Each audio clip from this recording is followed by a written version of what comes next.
এক ছিল ছোট্ট সুন্দর একটা গ্রাম, নাম মিঠাইপুর। এই গ্রামে মানুষজন ছিল সহজ সরল, পরিশ্রমী আর হাসিখুশি। কিন্তু এই গ্রামেরই এক কোণে থাকত এক মানুষ, নাম কমল। শহর থেকে চাকরি হারিয়ে কমল গ্রামে ফিরে আসে, কাঁধে হতাশা। কিরে কমল, এলি বাবা? আজ এত দেরি হলো? কি হয়েছে তোমার? এমন দেখাচ্ছে কেন? শহরের বাবু কিছু বলেছে? চাকরিটা আর নেই মীরা, ওরা লোক ছাঁটাই করছে। আমার নামটাও। চাকরি নেই? তাহলে এখন কি হবে? মায়ের ওষুধ, রবির দুধ, ঘরের চাল সব যে ফুরিয়ে এলো। আমি জানি না, কিচ্ছু জানি না। কাল থেকে আবার কাজের খোঁজে বেরোবো।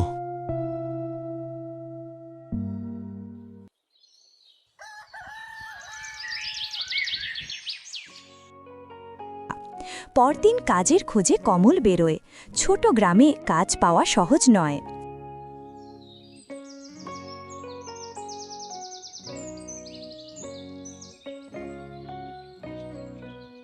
আরে কমল না, তুই কবে এলি শহর থেকে?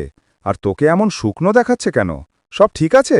আর বলিস না রতনদা, শহরের চাকরিটা চলে গেল। খুব বিপদে আছি। কোনো কাজ যদি পাস। কাজ? হ্যাঁ, আমার দোকানেই তো একটা লোক দরকার ছিল। একা হাতে আর পেরে উঠছি না। পেঁয়াজ কাটা, বেসন গোলা, চপ ভাজা, পারবি এসব করতে? পারবো রতনদা, সব পারবো। তুমি শুধু আমাকে একটা সুযোগ দাও। ঠিক আছে, তাহলে কাল সকাল থেকেই লেগে পড়। রতনের দোকানে সে আশার আলো পায়। রতনদার দোকানে কাজ পেয়েছি। কাল থেকে চপ ভাজতে যাব। ভালোই হলো, ঠাকুরের দয়া। কোনো কাজই ছোট নয় বাবা, মন দিয়ে কর। রতনের দোকানে কাজ পেয়ে ঘরের দুশ্চিন্তা কিছুটা কমে।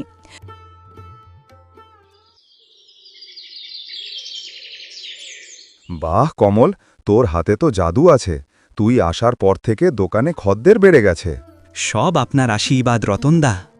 নে, এটা বাড়িতে নিয়ে যা, তোর ছেলেটা রবির জন্য। সারাদিন খাটছিস। কমল পরিশ্রম করে, তার চপে যেন জাদু। দোকানে খদ্দের বাড়ে।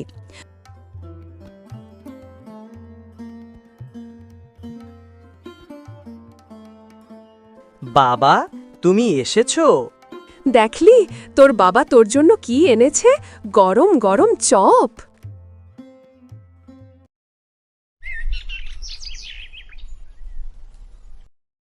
দিন ভালোই কাটছিল, হঠাৎ শহরের বিরিয়ানির স্মৃতি মনে পড়ে। জানিস, শহরে থাকতে প্রতি শুক্রবার বিরিয়ানি খেতাম। আহ, কি তার স্বাদ! এই গ্রামে ওসব কিছুই পাওয়া যায় না। আরে, খেতে ইচ্ছে করছে তো নিজেই রান্না করে ফেল না। সে ঠিক করে কাল বিরিয়ানি রান্না করবে। কমল বাজার থেকে সব কিনে আনে।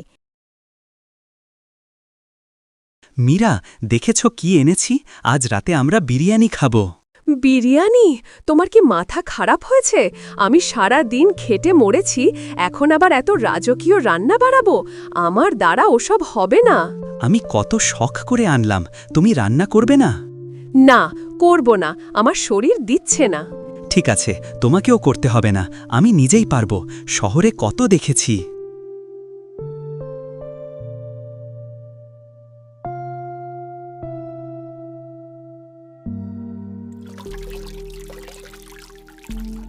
এ কি হলো? সব নষ্ট হয়ে গেল, এতগুলো টাকার জিনিস। হে ভগবান, আমার কপালে কি একটু সুখও নেই?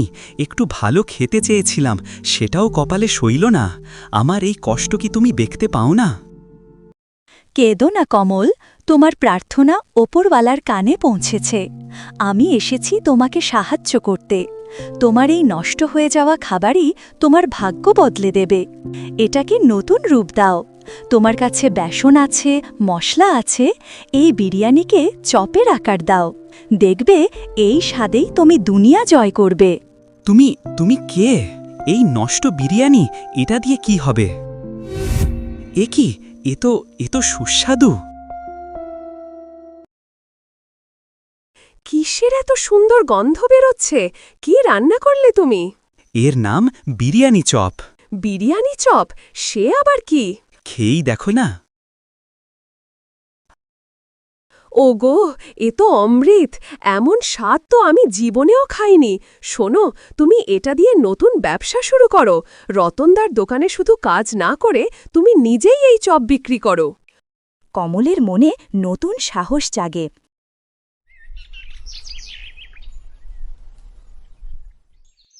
কমল বাজারে বসে বিরিয়ানি চপ বিক্রি শুরু করে। কি রে কমল, এসব আবার কি? বিরিয়ানি চপ? এইসব আজগুবি জিনিস কেউ খাবে নাকি? আমার দোকানে কাজ করা তোর পোষালো না, তাই না? রতনের বিদ্রূপ সত্ত্বেও লোক ভিড় জমায়।